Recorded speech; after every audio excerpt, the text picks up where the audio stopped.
सरकार की जो सेवाएं हैं वो सेवा प्रदाता है, समझ रहे हैं आप। तो मोदी जी ने ऐसा सिस्टम कर दिया, मैं 2-3 इंटरव्यू उनका मतलब देखा था, तो उन्होंने कहा कि मैं आम जीवन से सरकारी व्यवस्थाओं को बिल्कुल धीरे धीरे खत्म करना चाहता हूँ। व्यक्ति आप देख भी रहे होंगे जीवन में इसका हम लोगों में 10 साल में बहुत सा प्रभाव पड़ा हुआ है। जितना हम लोगों में जैसे क्या होता था पहले, किसी फॉर्म भरवाने के लिए किसी अधिकारी के पहले हम लोग सिग्नेचर करवाने जाते थे। मेरा जीवन में तो नहीं ऐसा नहीं था, क्योंकि हम लोग थोड़ा क्या उसको जेनजी वर्जन के हैं। लेकिन भैया लोग तो जानते होंगे, पहले सीएमओ से साइन करवाइए या किसी गजेटेड ऑफिसर से साइन करवाइए, करवा के ले आइए। लेकिन देखिए ऐसा नहीं, आप सेल्फ अटेस्ट करके चीज़ों को कर सकते हैं। तो सरकारी तंत्र धीरे धीरे आपके जीवन से हट रहा है, केवल ब्यूरोक्रेसी को छोड़। तो निगरानी तंत्र स्थापित करने की हर समाज में ज़रूरत है। जो आपका चौथा पिलर है मीडिया। अगर आप मीडिया क्या है, आर्टिकल 91 के तहत मीडिया है, आपको भी वही है। आपका संविधान 19(1) के तहत ये अधिकार देता है कि आप चीज़ों को जानें, प्रश्न पूछें और सूचना प्राप्त करें। मेन चीज़ होती है कि आपको सारी सुविधाएं दे दी गई हैं। आपको डिजिटल रूप से आपको आपका ग्राम प्रधान का अकाउंट दे दिया गया है, वो क्या कार्य करवा रहा है सारी। अगर वो 10 रुपये भी खर्च करेगा ना भाई, 10 रुपये की मैं बात कर रहा हूँ, उसको कार्य सूची में डाल के भेजना होगा, तभी वो पास कर सकता है। तो मैं, अगर आप लोग चाहें तो आप लोग सर्च कर लीजिए, पंचायत मेरी पंचायत करके ऐप है, वहाँ पे आप जा सकते हैं। सीएम हेल्पलाइन है, वहाँ से आप प्रश्न पूछ सकते हैं। ये मैं बताना चाहूँगा, मैं कोई अप्रिसिएट लेने के लिए नहीं कह रहा हूँ, बिल्कुल सही मैं बताना जानकारी चाहूँगा कि रोड टूटी हुई थी।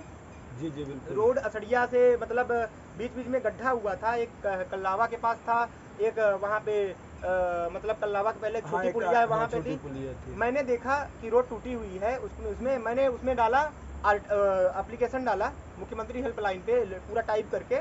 मैंने देखा कि मुझको एक हफ्ते बाद फ़ोन आया, उसमें फ़ोन आया तो वो हमको फ़ोन करके कह रहा है, अरे भैया ये कहाँ टूटी हुई है, इतना दिक्कत नहीं। हमने कहा भैया ये बताइए, अगर आपको संभव हो रहा है, मैंने रिकॉर्डिंग भी की थी, मैं जानबूझ के शेयर नहीं किया था, सारा लिखित रूप से मेरे नाम से आया हुआ था।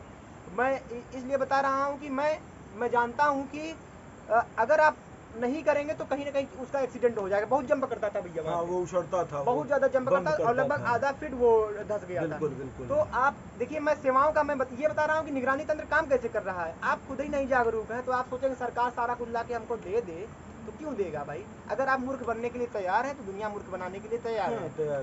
तो आप सीएम हेल्पलाइन पे मैंने कॉल किया, 1 हफ्ते में वो रोड भाई बन गई। मैंने 2 बार कॉल किया, दोनों बार बन गई, कल्लावा के पास और वहाँ पे जो गड्ढा हुआ था एक पुलिया के पास। तो विभिन्न सेवाओं का आप लाभ लेने के लिए आपको डिजिटल रूप से साक्षर होना पड़ेगा। और जो साक्षर नहीं है उनके तक सेवाओं को, सूचनाओं को पहुंचाना होगा भैया।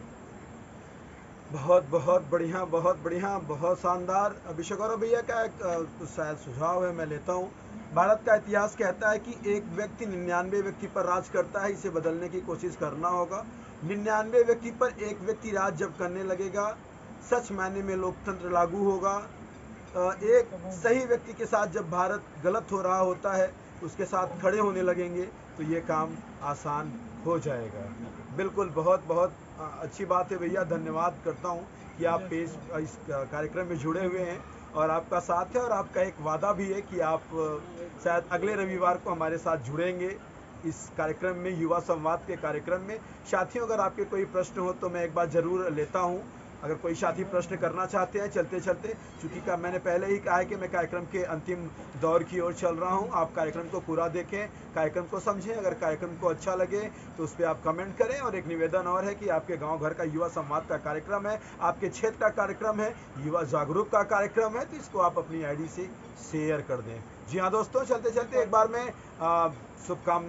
शुभकामनाओं सहित संदेश लेता हूँ गोविंद जी का, युवाओं के लिए उनका क्या संदेश है। चलते चलते दोस्तों, अब इसके बाद कार्यक्रम संपन्न की ओर रहेगा। इसके पहले आइए गोविंद जी का शुभकामना संदेश ले लेते हैं। बस यही है भैया कि मतलब सतत रूप से आप ईमानदारी से मेहनत करते रहिए, कंटिन्यूअस रूप से आप मेहनत करते रहिए।